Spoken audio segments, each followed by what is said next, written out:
The headlines on Reporting Scotland this Tuesday lunchtime. Former Rangers Chief Executive Charles Green accepts more than £6 million from the Crown Office after being wrongfully prosecuted. And pass rates dropped slightly after formal exams were cancelled for a second year because of the pandemic.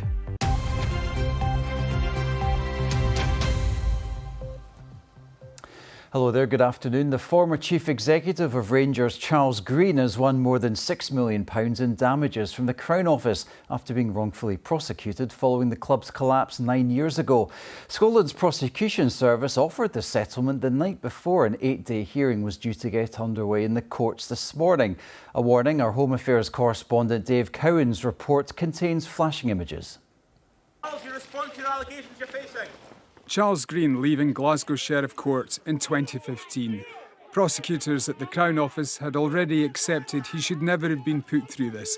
His prosecution had been wrongful, and now, 6 years on, he'll receive compensation of £6.4 million from the public purse, which will also have to cover the bill for legal costs from his damages action. The former Rangers Chief Executive was arrested following a police inquiry into his takeover of the club, but the charges were later dropped. Earlier this year, the Crown Office issued a public apology to Mr Green. An 8-day hearing to decide how much he should receive in compensation was due to start today, but last night the Crown made a last-minute offer, and this morning the judge was told Mr Green had agreed to settle. For my part, I'm happy that the case is settled. I could grumble about the fact that it took until the morning of the proof, and therefore it would have saved me obviously some work if this had happened last week, but in the circumstances I shall refrain from doing so. The Crown Office has already paid a total of £21 million in damages to the club's former administrators David Whitehouse and Paul Clark over their wrongful prosecution. Other cases are pending. A public inquiry is to look into the whole affair. This morning, Mr Green's lawyer said he was relieved to have settled the case and looked forward to moving on with his life. David Cowan, Reporting Scotland. This year's school qualification results have been published. Overall pass rates are down, but a record number of A grades have been awarded. This has been the second year when traditional exams didn't take place because of the pandemic. Here's our education correspondent, Lucy White. It's results day, but no surprises for these Aberdeenshire pupils. They already knew what they were getting. A calm end to a tumultuous year where in-school assessments replaced formal exams. They're pretty good, yeah, considering the circumstances. I think they're what I wanted, yeah. I think it has been very challenging for young people because we had these exams, but they were called assessments, so they were quite difficult at the start. The assessments did feel like exams, but they did what they needed to do, I guess, and I still got the grades I needed. Last year, pupils were eventually given teacher-estimated grades after an algorithm which took into account a school's past performance originally downgraded tens of thousands of results. Pass rates this year are down on 2020, but up on the years before that. When it comes to A grades, it's not just an increase on last year, but a record number. This is the percentage of pupils achieving an A this year, compared to 2020 and 2019, when we last had normal exams. I asked the Scottish Qualifications Authority if the value of an A was less this year. We've had a couple of extraordinary years, and there's no doubt about that. Very challenging, and the approach to certification, both in 2020 and 2021, has been taken forward to reflect those exceptional circumstances. As I've said, this is a credible set of results. Young people should feel proud of what they've achieved.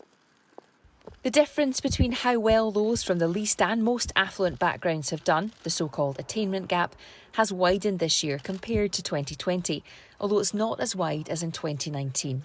Well, there's been a slight increase in the attainment gap from last year, but when you look at the historical trend, it's still a very, very good picture. So when you compare to 2019 and the years before that, we've seen a very, very big improvement in the attainment gap. But we've determined, of course, to go further. We still don't know if it will be a return to normal exams next year, but we're expecting an announcement on that soon. Lucy White, Reporting Scotland. The Health Secretary Hamza Youssef and his wife are taking legal action against a nursery which they claim discriminated against their 2-year-old daughter.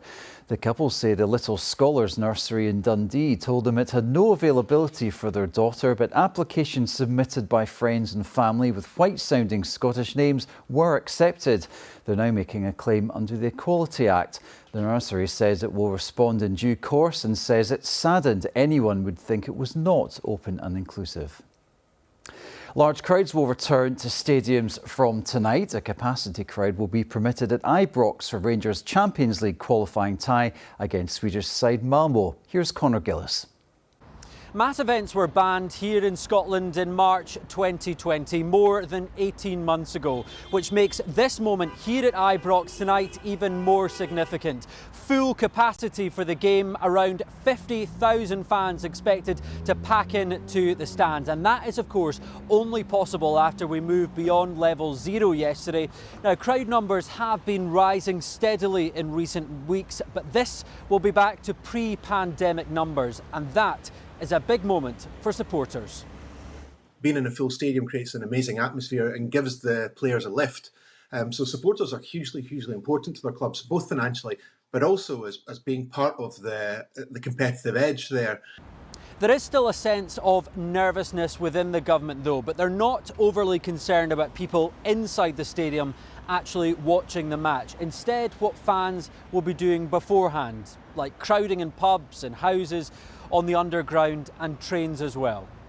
We expect the public to play their part in doing what they can to wear a mask where it's appropriate and where they've been guided to do so, and to maintain social distancing where it's necessary.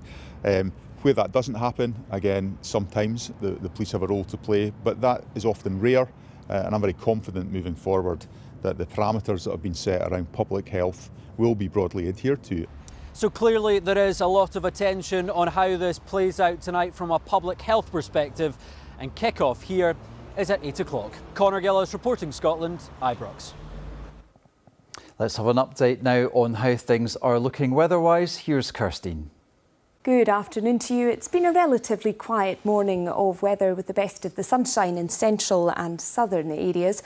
This afternoon, heavy, thundery downpours in the north and east, particularly intense across parts of Aberdeenshire, Angus and Perth and Kinross, where we have a Met Office yellow warning of thunderstorms valid until 9 o'clock this evening, bringing the risk of localised flooding and difficult travelling conditions.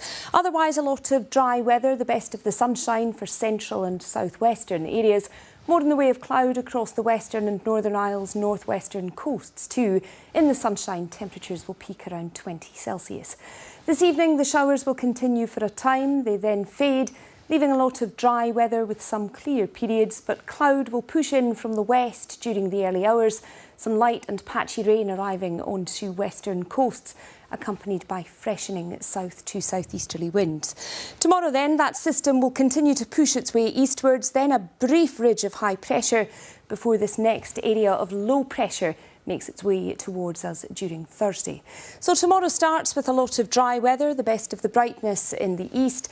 It'll be short-lived though, as cloud and outbreaks of rain, which will be persistent and at times heavy, move eastwards, accompanied by brisk south to southeasterly winds. A clearance though coming into western coasts in the afternoon. Thursday, again, we start with a lot of dry weather. The best of the sunshine during the day will be in the east.